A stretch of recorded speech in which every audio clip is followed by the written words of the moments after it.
علیکم ورحمۃ اللہ وبرکاتہ۔ الحمد للہ رب العالمین والصلاة والسلام علی اشرف الانبیاء والمرسلین نبینا محمد وعلی آلہ وصحبہ اجمعین وعلی من تبعہم بإحسان الی یوم الدین، اما بعد۔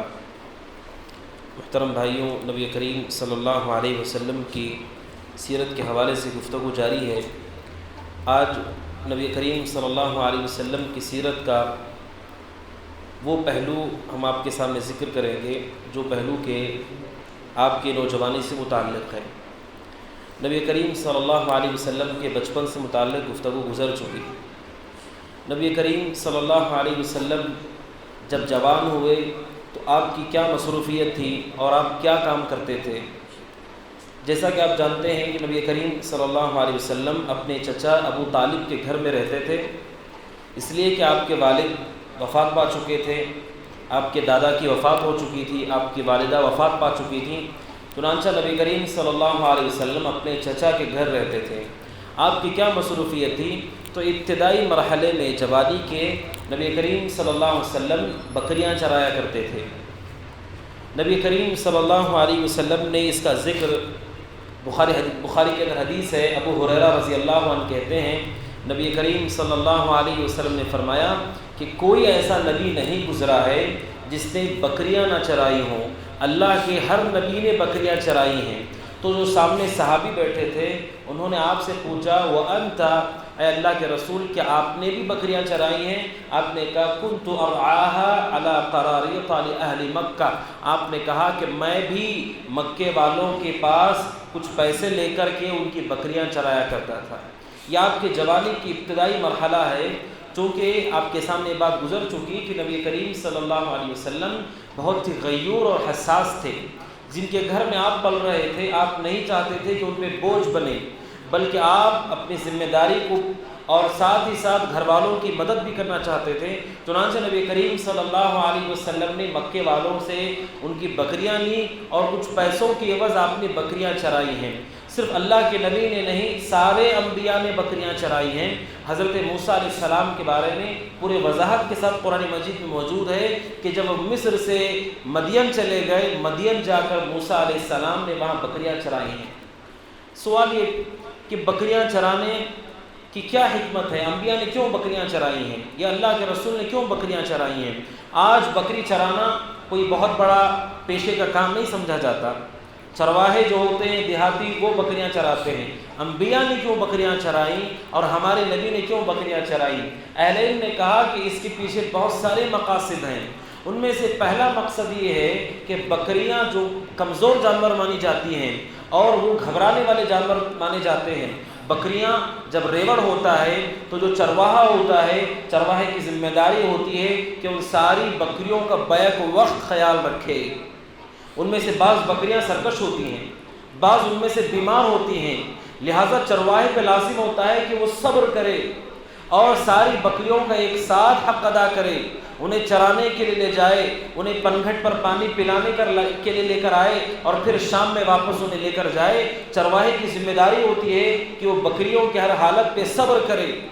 اس سے صبر سیکھا جاتا ہے، اس لیے کہ آپ کو پوری امتوں کے سامنے دین پیش کرنا ہے، اور آپ کی امت میں ایسے لوگ بھی ہوں گے جو سرکش ہوں گے، آپ کی امت میں ایسے لوگ بھی ہوں گے جو کمزور ہوں گے۔ سب کو ایک ساتھ لینے کا تجربہ ان بکریوں کے چرانے سے آپ کو سکھایا گیا کہ چرواہا کیسے ہر بکری کا خیال رکھتا ہے۔ کچھ بکریاں ریوڑ سے آگے نکل جاتی ہیں، کچھ کمزور بیمار ریوڑ کے پیچھے رہ جاتی ہیں، ان سب کو لے کر چرواہا چلتا ہے۔ اور ساتھ ہی ساتھ نبی کریم صلی اللہ علیہ وسلم کی بکریوں کے چرانے میں اہل علم کہتے ہیں ایک حکمت یہ بھی ہے کہ آپ صلی اللہ علیہ وسلم کو پاکیزہ روزی دی گئی۔ حدیث میں نبی کریم صلی اللہ علیہ وسلم فرماتے ہیں کہ انسان کا سب سے بہترین مال وہی ہے جو اپنی کمائی سے کھاتا ہو، اپنے ہاتھ سے محنت کر کے کھاتا ہو۔ آپ نے فرمایا کہ کسی انسان نے اپنے ہاتھ کی کمائی سے بڑھ کر اچھا مال نہیں کھایا ہے۔ اور آپ نے فرمایا اللہ کے نبی داؤد علیہ السلام وہ بھی ہاتھ سے محنت کر کے کمایا کرتے تھے اور کھایا کرتے تھے۔ چنانچہ نبی کریم صلی اللہ علیہ وسلم کو جوانی کی ابتدا ہی سے مال حلال، رزق حلال کے لیے لگایا گیا کہ آپ خود محنت کرتے تھے اور اس سے روزی کمایا کرتے تھے۔ وہیں پر ایک بڑی حکمت یہ بھی اہل علم ذکر کرتے ہیں کہ اس میں نبی کریم صلی اللہ علیہ وسلم کو تواضع سکھایا گیا، خاکساری سکھائی گئی، اس لیے کہ آپ کو جو مناصب دیے جانے والے ہیں اور آپ کو جو مقامات دیے جانے والے ہیں، کسی انسان کو وہ مقام نہیں ملا۔ آپ دیکھیے دنیا میں جب کسی انسان کو مقام ملتا ہے، مرتبہ ملتا ہے، شہرت ملتی ہے، اس کے تیور بدل جاتے ہیں، اس کا لہجہ بدل جاتا ہے، اس کے اٹھنے بیٹھنے کا طریقہ بدل جاتا ہے، اس کے اندر کبر آ جاتا ہے۔ آپ کو سارے جہانوں کا سردار بنایا گیا تو بچپن میں آپ سے بکریاں چروا کر آپ کو تواضع سکھایا گیا، خاکساری سکھائی گئی۔ چنانچہ سبحان اللہ، نبی کریم صلی اللہ علیہ وسلم کی اس تربیت کا اثر آپ کی زندگی میں دیکھا جاتا کہ ابو بکر صدیق جیسے صحابی بھی ہوں، صہیب رومی جیسے غریب صحابی ہوں، آپ دونوں میں کوئی فرق نہیں کرتے تھے، آپ دونوں میں کوئی تفریق نہیں کرتے۔ کوئی کمزور آپ کے سامنے اپنے آپ کو کمزور نہیں محسوس کرتا، کوئی شخص جو مالی اعتبار سے کم ہو وہ آپ اپنے آپ کو آپ کے سامنے کم محسوس نہیں کرتا۔ اللہ کے نبی سب کے ساتھ ایک سا رویہ رکھتے، بہتر رویہ رکھتے، یہ آپ صلی اللہ علیہ وسلم کی تربیت کی گئی۔ نبی کریم صلی اللہ علیہ وسلم بکریاں چرانے لگے۔ آپ کی نوجوانی میں ایک واقعہ جو بہت ہی قابل غور ہے وہ یہ ہے کہ نبی کریم صلی اللہ علیہ وسلم تقریباً 20 سال کی عمر کے تھے۔ مورخین کہتے ہیں کہ آپ 20 سال کی عمر کے تھے، مکہ میں ایک حادثہ پیش آیا۔ حادثہ یہ ہے، یمن کا قبیلہ زوید سے ایک شخص آیا اور اس نے اپنا سامان کسی کو بیچا۔ وائل ابن عاص نامی شخص نے سامان خریدا مگر پیسہ دینے سے انکار کر دیا، کہا پیسہ نہیں دوں گا۔ تو انہوں نے جو یمن سے آئے تھے اپنے ساتھی قبائل سے کہا کہ یہ آدمی مجھ سے سامان لے چکا ہے، پیسہ نہیں دے رہا ہے، لہٰذا میری مدد کی جائے۔ کوئی قبیلہ آگے بڑھ کر نہیں آیا۔ چنانچہ وہ شخص، یمنی شخص پہاڑ پہ چڑھا، جبل ابن ابی قبیس پہ چڑھا اور چڑھ کر کے زور سے کہتا ہے اور اپنی مظلومیت کی داستان سناتا ہے کہ کیسے وہ یہاں آیا، سامان بیچا اور کھلے عام اس پہ ظلم ہو رہا ہے، کوئی سامان خرید کر اس کا پیسہ نہیں دے رہا ہے۔ کیا یہی مکہ کا رواج ہے؟ وہ اپنی مظلومیت کی داستان سنانے لگا۔ قریش کے لوگ اس وقت صبح سویرے کا وقت تھا، وہ کعبہ کے پاس موجود تھے۔ جب انہوں نے مظلومیت کی داستان سنی تو اللہ کے نبی کے چچا زبیر ابن عبد مطلب نے کہا کہ ہم ایک عہد نامہ طے کرتے ہیں۔ چنانچہ قریش کے ساتھ بعض قبائل جمع ہو گئے اور انہوں نے بیٹھ کر کے یہ عہد کیا کہ مکہ میں کہیں پر بھی ظلم ہوگا، کسی پر بھی ظلم ہوگا، ہم سب مل کر کے اس ظلم کے خلاف آواز اٹھائیں گے اور اس مظلوم کو اس کا حق دلائیں گے۔ کوئی اجنبی شخص مکہ میں ظلم نہ ڈھایا جائے، کوئی کسی شخص کا مال غیر محترم نہ مانا جائے۔ چنانچہ قریش کے ساتھ بعض قبائل نے یہ عہد کر لیا کہ مکہ میں ظلم نہیں برداشت کیا جائے گا، ہر مظلوم سے اس کا حق اسے دلایا جائے گا اور ہر ظالم سے اس کا محاسبہ کیا جائے گا۔ اللہ کے نبی کی عمر اس وقت صرف 20 سال کی تھی، آپ نے باقاعدہ اور بنفس نفیس آپ نے اس میں شرکت فرمائی اور آپ بھی اس بیٹھک میں شریک ہو گئے جس سے تاریخ حلف الفضول کے نام سے جانتی ہے۔ اس عہد نامے کو حلف الفضول کہا جاتا ہے۔ محض آپ کی عمر 20 سال ہے، آپ نے باقاعدہ اپنے قریش کے خاندان والوں کے ساتھ شرکت کر کے آپ نے بھی عہد کیا کہ مکہ میں کہیں پر بھی ظلم ہوگا اس ظلم کے خلاف ہم آواز اٹھائیں گے اور اس مظلوم کو اس حق دلا کر رہیں گے۔ تو نبی کریم صلی اللہ علیہ وسلم کی عمر کے یہ ابتدائی 20 سال کی عمر کے تھے آپ، اور آپ نے اس میں شرکت فرمائی اور اس کے ذریعے سے آپ نے اپنے اعلیٰ اخلاق کا ثبوت دیا، اعلیٰ کردار کا ثبوت دیا۔ اور سبحان اللہ، صرف اس حالت میں نہیں کہ آپ نبی نہیں تھے، بلکہ آپ نے نبی بنائے جانے کے بعد بھی اس حلف الفضول کو یاد کیا اور اس زمانے کو یاد کیا۔ آپ نے فرمایا کہ مجھے وہ چیز اتنی محبوب تھی کہ اگر کوئی مجھے سرخ اونٹ بھی دے دے، سرخ اونٹ اس زمانے کا بہت قیمتی مال سمجھا جاتا تھا، آپ نے فرمایا مجھے سرخ اونٹ بھی کوئی دے دے، میں اس حلف الفضول کے عہد نامے کی مخالفت نہیں کروں گا، میں اس کو نہیں توڑوں گا۔ آپ نے فرمایا کہ میں اس کو برقرار رکھوں گا اور اگر مجھے دعوت دی جائے ایسی چیزوں کی طرف میں اسے قبول کروں گا۔ یہ اللہ کے نبی صلی اللہ علیہ وسلم کی نوجوانی کا مرحلہ ہے کہ آپ نے ظلم کے خلاف اپنے چچا کے ساتھ اور قریش کے ساتھ اور حلف الفضول میں شرکت کر کے اللہ کے نبی صلی اللہ علیہ وسلم نے اپنے اعلیٰ اخلاق کا ثبوت دیا۔ نبی کریم صلی اللہ علیہ وسلم نے اپنی زندگی کی ابتدا ہی سے آپ کو ظلم و ستم پسند نہیں تھا، چاہے ظلم کسی پر بھی ہو، آپ ظلم کو سخت ناپسند کیا کرتے تھے۔ آپ نے نوجوانی میں یہاں پر شرکت کی، اور آپ نے نبوت کے دیے جانے کے بعد، رسول بنائے جانے کے بعد، جب اللہ نے آپ کو حکومت دی، آپ کو اللہ نے غلبہ دیا، اختیار دیا، آپ نے ایسے مواقع ملنے کے باوجود، صحیح بخاری کی حدیث ہے، نبی کریم صلی اللہ علیہ وسلم نے فرمایا من قتل معاہدا لم یرح رائحۃ الجنہ وان ریحھا لیوجد من مسیرۃ 40 عاما۔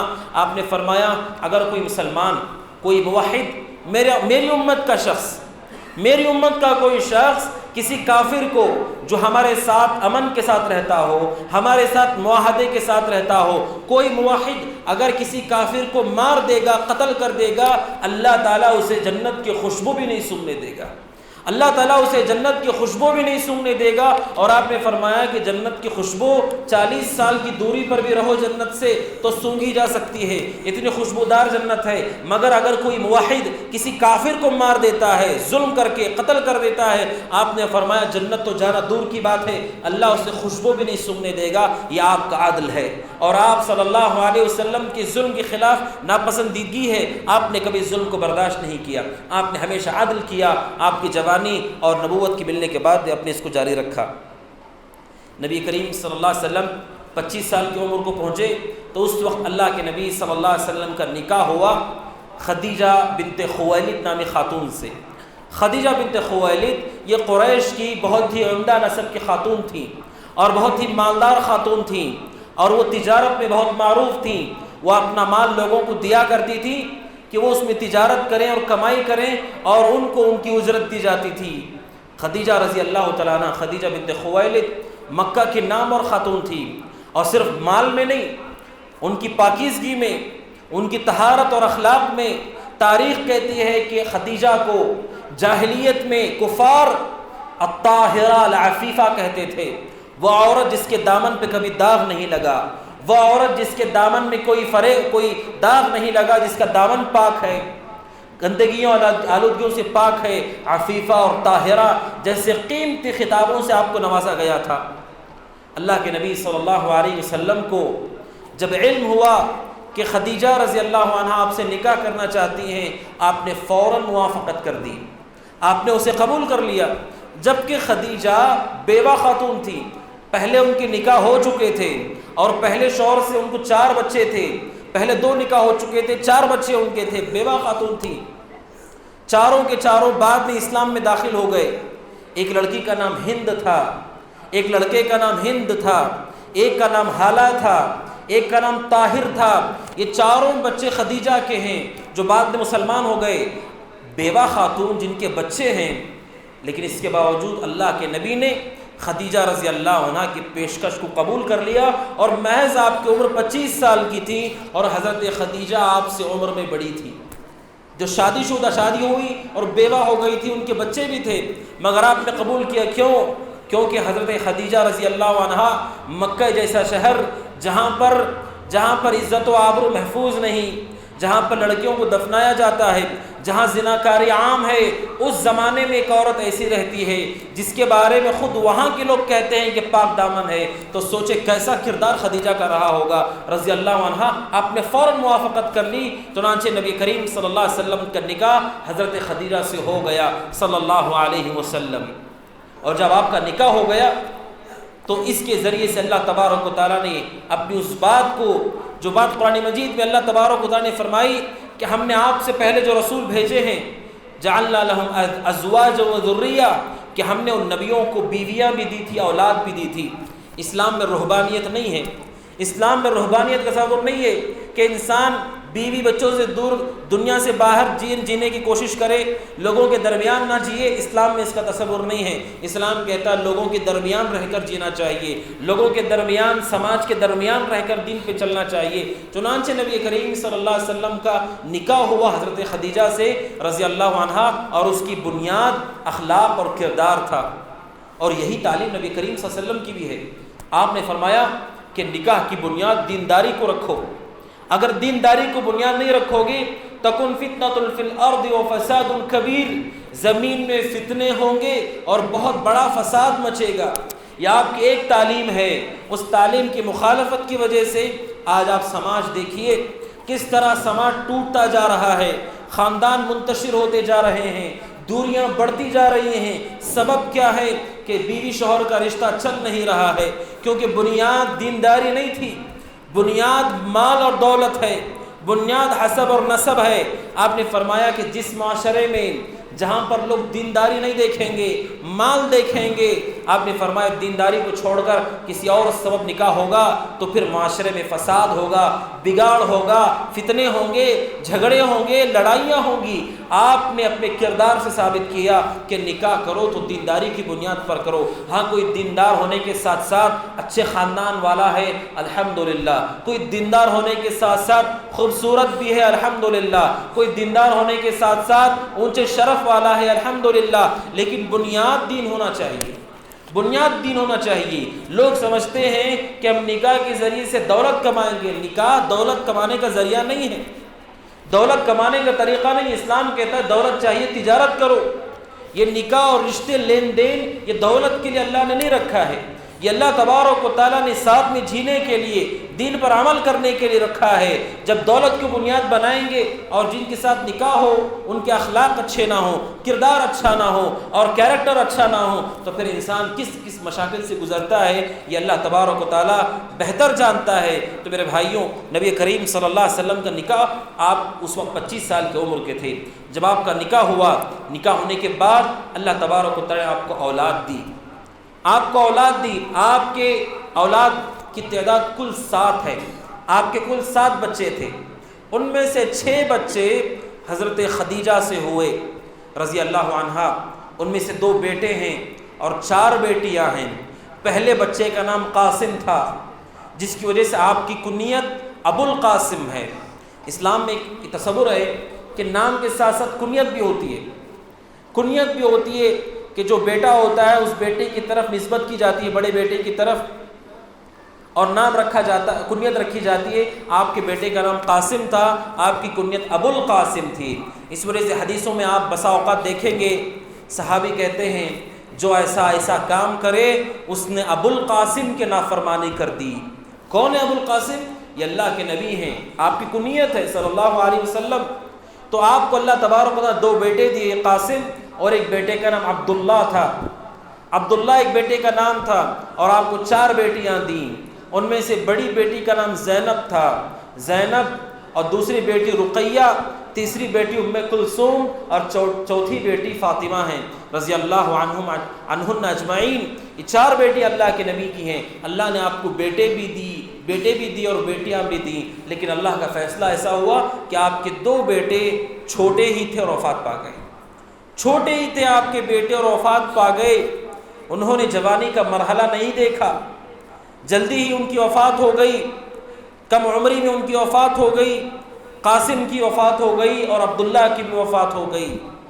اللہ کے نبی صلی اللہ علیہ وسلم کس غم سے گزرے ہوں گے کہ 2 ہی بیٹے، دونوں کے دونوں وفات پا گئے، اور جب کہ دونوں کی عمر کم عمر تھے، چھوٹے تھے، بھاگنے دوڑنے کے قابل بھی نہیں ہوئے تھے، دونوں کے دونوں بیٹے آپ کے وفات پا گئے۔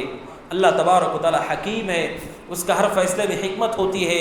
آپ ان لوگوں کے لیے قدوہ ہیں جن کے بچے ان کی زندگیوں میں مر جاتے ہیں۔ رسول کو دیکھو، اور جیسا رسول نے صبر کیا ویسے صبر کرو۔ اگر اللہ نہ کرے کسی کے گھر میں کسی کی اولاد کی وفات ہو جاتی ہے، اس پہ صبر کرو جیسے رسول نے صبر کیا۔ اللہ نے آپ کو قدوہ بنایا ہر انسان کے لیے۔ آپ کے دونوں بیٹوں کی وفات ہو گئی، اور آپ کی 4 بیٹیاں، ان کو اللہ تبارک و تعالی نے عمر دی، زندگی دی، اور وہ جوان ہوئی، اور اللہ کے نبی نے اپنی 4 بیٹیوں کو اچھی تربیت دی اور اچھی تعلیم دی، اور اپنے 4 کا نکاح کر دیا۔ زینب کا نکاح آپ نے کیا، رقیہ اور ام کلثوم کا نکاح آپ نے کیا، حضرت فاطمہ کا نکاح آپ نے کیا۔ اور نبی کریم صلی اللہ علیہ وسلم فرماتے ہیں جن کو اللہ بیٹیاں دیتا ہے ان بیٹیوں پہ وہ صبر کرتے ہیں اور ان کی اچھی تربیت کرتے ہیں، ان کی اچھی پرداخت کرتے ہیں اور ان کی اچھی جگہ پر نکاح کر دیتے ہیں۔ آپ نے کہا روز قیامت یہ بیٹیاں جہنم سے آڑ بن جائیں گی۔ ایسا باپ جس نے بیٹیوں کی تربیت کر کے اچھی جگہ شادی کر کے دی ہو وہ جہنم میں نہیں داخل ہوگا۔ بخاری کی حدیث ہے، عائشہ صدیقہ کہتے رضی اللہ عنہا، ایک عورت مانگنے کے لیے گھر کے دروازے پر آئی میرے پاس دینے کے لیے کچھ نہیں تھا، ایک کھجور گھر میں تھا، میں نے وہ کھجور اس کو دے دیا۔ اس عورت کے ساتھ چھوٹی چھوٹی 2 بیٹیاں اس کی تھیں، چھوٹی بیٹیاں اس کی تھیں، اس عورت کو بھی چاہیے تھا، لیکن گھر میں کچھ نہیں تھا، ایک ہی کھجور تھا۔ اس عورت نے لیا اور اس کے 2 ٹکڑے کر کے، ایک ٹکڑا اس بیٹی کو، ایک ٹکڑا اس بیٹی کو دے دیا، ایک کھجور کو 2 ٹکڑوں میں تقسیم کر کے بیٹیوں کو دے دیا اور خود ویسے ہی چلی گئی، اور وہ بچیاں کھاتی ہوئی چلی گئیں۔ عائشہ صدیقہ کہتی ہیں مجھے بہت تعجب ہوا، اور میں نے اللہ کے نبی جب گھر آئے تو میں نے کہا کہ گھر میں ایسا واقعہ پیش آیا، تو اللہ کے نبی نے فرمایا کہ جن کو بچیاں ہوتی ہیں، بیٹیاں ہوتی ہیں، ان بیٹیوں کے ساتھ حسن اخلاق سے پیش آتے ہیں۔ آپ نے فرمایا من ابتلی بہؤلاء بالبنات بشیء فصبر فاحسن الیہن، آپ نے فرمایا کہ جن کو اللہ بیٹیاں دیتا ہے فاحسن الیہن، ان کے ساتھ وہ احسان کرتا ہے، کننا لہ سترا من النار، وہ مرنے کے بعد جہنم میں جانے کے لیے اللہ تبارک و تعالیٰ اس کی بیٹیوں کو رکاوٹ بنا دے گا کہ بیٹیوں کے سبب اسے جہنم سے دور کر دیا جائے گا۔ تو اللہ کے نبی صلی اللہ علیہ وسلم کو اللہ نے بیٹیاں بھی دیں اور آپ نے اچھی تربیت بھی کی۔ اور آپ سوچئے مکہ کے لوگ جو بچی کی پیدائش کو نحوست سمجھتے تھے، غل وجہہ مسودا وہو کظیم، مشرکین مکہ کو جب بتایا جاتا بیٹی ہوئی ہے ان کا چہرہ کالا ہو جاتا تھا اور وہ غصے سے بھر جاتے تھے اور بچیوں کو زندہ گاڑ دیتے تھے۔ ایسے دور میں آپ کو اللہ نے 4 بیٹیاں دی اور آپ نے چاروں کی اچھی تربیت کی اور آپ نے چاروں سے بہترین طور پر رویہ رکھا، حتیٰ کہ آپ نے فاطمہ کے بارے میں کہا رضی اللہ عنہا فاطمہ بضعۃ منی، آپ نے کہا فاطمہ میرے جسم کا ایک ٹکڑا ہے، جو اسے تکلیف دے گا اس نے مجھے تکلیف دی، جو اسے تکلیف دینے والی چیز ہوگی اس سے مجھے بھی تکلیف ہوگی۔ نہ صرف یہ کہ آپ نے بیٹیوں کی تربیت کی بلکہ آپ کی محبت ایسی تھی، آپ نے کہا فاطمہ میرے جسم کا حصہ ہے، اور آپ صلی اللہ علیہ وسلم نے بہترین جگہوں پر ان کا نکاح کیا صلوات اللہ وسلامہ علیہ۔ نبی کریم صلی اللہ علیہ وسلم تجارت کے حوالے سے آپ نے بکریاں چرانا ابتدا میں آپ نے چرائی، پھر آپ نے چھوڑ دیا، پھر آپ تجارت میں لگ گئے، سامان کو فروخت کرنا یہ آپ کا طریقہ ہو گیا اور آپ تجارت کرنے لگے۔ اللہ کے نبی صلی اللہ علیہ وسلم جب 35 سال کی عمر کے ہوئے تو ایک بڑا واقعہ پیش آیا مکہ میں، وہ یہ تھا کہ جو کعبۃ اللہ ہے، کعبۃ اللہ کو پانی کی وجہ سے، سیلاب کی وجہ سے خلل پڑ گیا تھا اور کعبہ کی دیواریں اتنی مضبوط بھی نہیں تھیں، اور ایک مرتبہ ایسا بھی ہوا کہ ایک عورت جو کعبہ میں خوشبو دیتی تھی اس کی وجہ سے آگ لگ گئی تھی کعبہ میں، کعبہ کمزور ہو چکا تھا۔ قریش نے کہا کہ کیوں نہ ہم کعبہ کی دوبارہ تعمیر کر دیں، اس لیے کہ وہ کمزور ہو چکا ہے، اور انہوں نے کعبہ کے پتھروں پہ پردہ ڈال رکھا تھا، اس کی چھت بھی نہیں تھی، کہا کہ کیوں نہ ہم کعبہ کی دوبارہ تعمیر کریں، لیکن وہ ڈر رہے تھے کہ کون اس کعبہ کو گرائے گا، اس لیے کہ انہوں نے قریب میں دیکھا تھا کہ جب ابرہہ گرانے کے لیے آیا تو عذاب اس پہ اتر پڑا تھا اور پوری فوج کو اللہ نے برباد کر دیا تھا، لہٰذا وہ ڈرنے لگے۔ اس موقع پر خالد بن ولید رضی اللہ عنہ کے باپ ولید بن مغیرہ مخزومی، اس نے کہا دیکھو ابرہہ جو آیا تھا وہ نقصان پہنچانے کے لیے آیا تھا، ہماری نیت نقصان پہنچانے کی نہیں ہے، ہماری نیت یہ ہے کہ کعبہ کی دوبارہ تعمیر ہو، ہم اس کا اکرام کرنا چاہتے ہیں۔ تو پھر مشرکین نے کہا پھر تم ہی گراؤ دیوار کو۔ ولید بن مغیرہ نے دیوار کا ایک حصہ گرا دیا اور مکے کے لوگ دیکھ رہے تھے کہ کہیں اس پہ عذاب نہ اتر جائے، انہوں نے دیکھا کہ ولید بن مغیرہ کچھ نہیں ہوا، تو اس نے کہا آؤ شریک ہو جاؤ کعبہ کو گراؤ، تو انہوں نے کہا نہیں، ہو سکتا ہے رات میں تجھ پر عذاب آ جائے، ہم رات تک انتظار کریں گے۔ لہٰذا مشرکین مکہ چلے گئے، ولید بن مغیرہ جا کر کے سو گیا، لیکن مشرکین مکہ سوچ رہے تھے کہ صبح اٹھیں گے تو معلوم ہوگا کہ آسمان سے کوئی عذاب ولید پہ اتر چکا ہے، لیکن جب صبح ہوئی تو ولید بن مغیرہ صحیح سالم تھا، تو مشرکین مکہ سمجھ گئے کہ اللہ تبارک و تعالیٰ اس پر ناراض نہیں ہے، چنانچہ انہوں نے مکے کو ہدم کر دیا اور دوبارہ تعمیر شروع کر دی۔ اللہ کے نبی اس وقت 35 سال کی عمر کے تھے، اور آپ صلی اللہ علیہ وسلم کو جب علم ہوا، آپ صلی اللہ علیہ وسلم خود اس کے اندر شریک ہوئے اور آپ نے اس کی تعمیر میں حصہ لیا۔ آپ پتھر کو اپنے کندھوں پر اٹھا کر لے جا رہے تھے اور کعبہ کی تعمیر میں آپ نے خود شرکت کی، بلکہ آپ صلی اللہ علیہ وسلم کے بارے میں بخاری کے اندر حدیث ہے، حضرت جابر رضی اللہ عنہ کہتے ہیں کہ نبی کریم صلی اللہ علیہ وسلم پتھروں کو منتقل کر رہے تھے، پتھر اٹھا کر لے جا رہے تھے صلی اللہ علیہ وسلم، آپ نے خود شرکت کی۔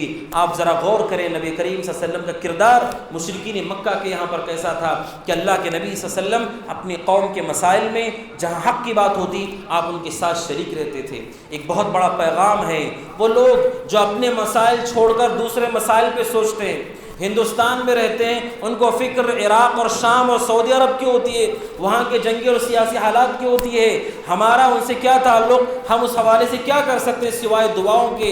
ہمیں فکر کرنی چاہیے جہاں پر ہم رہتے ہیں، ہندوستان میں مسلمان رہتے ہیں، یہاں مسلمانوں کی دینی حالت کے حوالے سے، تعلیمی حالت کے حوالے سے، ترقی کے حالت کے حوالے سے ہمیں اپنے مسائل کی فکر کرنی چاہیے۔ اللہ کے نبی صلی اللہ علیہ وسلم مکہ میں تھے، آپ نے حلف الفضول میں شرکت کی، اور جب کعبہ کی تعمیر کی بات آئی آپ کعبہ کی تعمیر میں شریک ہو گئے، یعنی آپ اپنی قوم کے مسائل کو برابر سمجھتے تھے اور آپ بقدر استطاع اس میں شرکت فرمایا کرتے تھے۔ یہ اخلاق ہونا چاہیے، یہ کردار ہونا چاہیے۔ ان مسائل کا جن سے ہمارا کوئی تعلق نہیں، اس کے پیچھے آدمی کو نہیں پڑنا چاہیے۔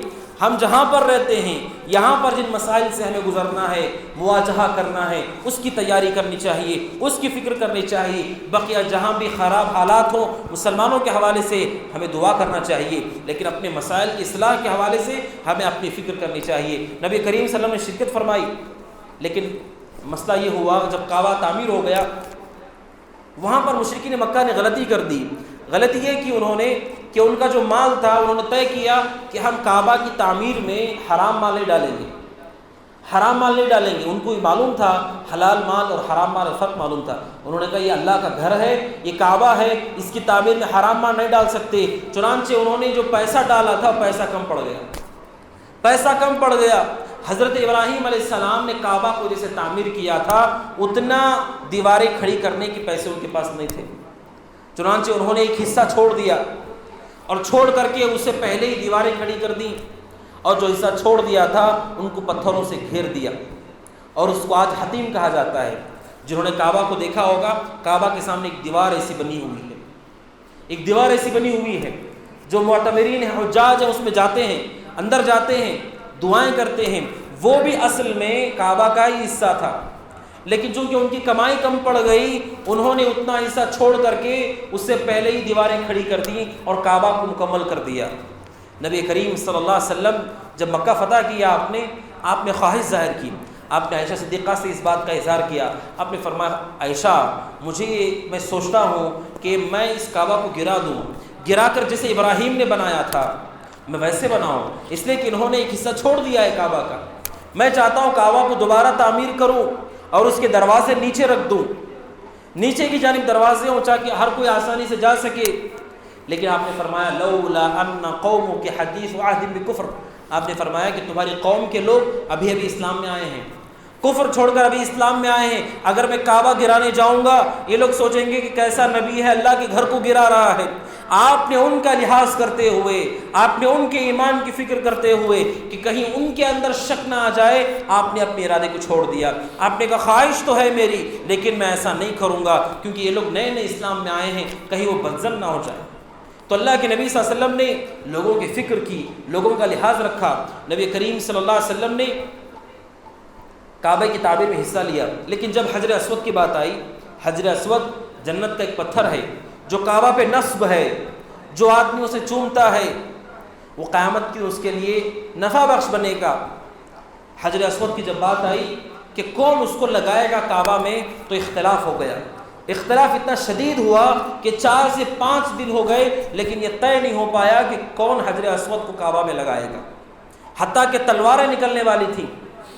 چنانچہ ایک بزرگ شخص نے، قریش کے سب سے بوڑھے شخص نے کہا کہ دیکھو ابھی باب بنو شیبہ سے جو داخل ہوگا ایک دروازہ، آپ باب السلام اسے کہتے ہیں آج کے دور میں، کہا جو اس دروازے سے اندر آئے گا، جو بھی پہلے اندر آئے گا وہ جو فیصلہ کرے گا ہم اس کو مان لیں گے۔ تو ان سب لوگوں نے موافقت کر لی، ہر قبیلے نے کہا ٹھیک ہے۔ اللہ تبارک و تعالیٰ کی مشیت ایسے ہوئی کہ باب بنو شیبہ سے اللہ کے نبی صلی اللہ علیہ وسلم اندر آئے۔ آپ داخل ہوئے، جب آپ کو انہوں نے دیکھا، انہوں نے کہا یہ تو امین ہے، امانت دار ہے، اس کے فیصلے سے ہم راضی ہو گئے۔ اللہ کے نبی صلی اللہ علیہ وسلم کو جب معاملہ بتایا گیا، آپ نے چادر منگوائی، اور چادر منگوا کر آپ نے بیچ میں حجر اسود کو رکھ دیا۔ آپ نے ہر قبیلے کے سردار کو کہا، ہر سردار اس چادر کے ایک کونے کو پکڑ لو، ایک حصے کو پکڑ لو۔ چنانچہ سارے قبائل کے لوگوں کے قبائل کے سرداروں نے اس کو پکڑا، اور اللہ کے نبی صلی اللہ علیہ وسلم وہیں پر موجود رہے اور اس کو اٹھایا، تو اللہ کے نبی صلی اللہ علیہ وسلم نے اپنے ہاتھوں سے اٹھا کر اسے کعبہ میں نصب کر دیا۔ اس طرح سے ہر قبیلے کو یہ محسوس ہوا کہ ہمیں شرف حاصل ہوا کہ ہم نے حجر اسود کو اٹھایا ہے۔ اس طرح سے نبی کریم صلی اللہ علیہ وسلم نے ایک بہت بڑے اختلاف کو ختم کر دیا۔ یہ اللہ کے نبی صلی اللہ علیہ وسلم کے اخلاق سے آپ نے پیغام دیا کہ جنگ ہر مسئلے کا حل نہیں ہوتی ہے، لڑائی ہر مسئلے کا حل نہیں ہوتا ہے۔ صلح کرنا اور درمیانی راستہ نکالنا، یہ اس بات کی فکر کرنی چاہیے، ہر مسئلے کا حل جھگڑوں سے نہیں نکلتا ہے، جنگ سے نہیں نکلتا ہے۔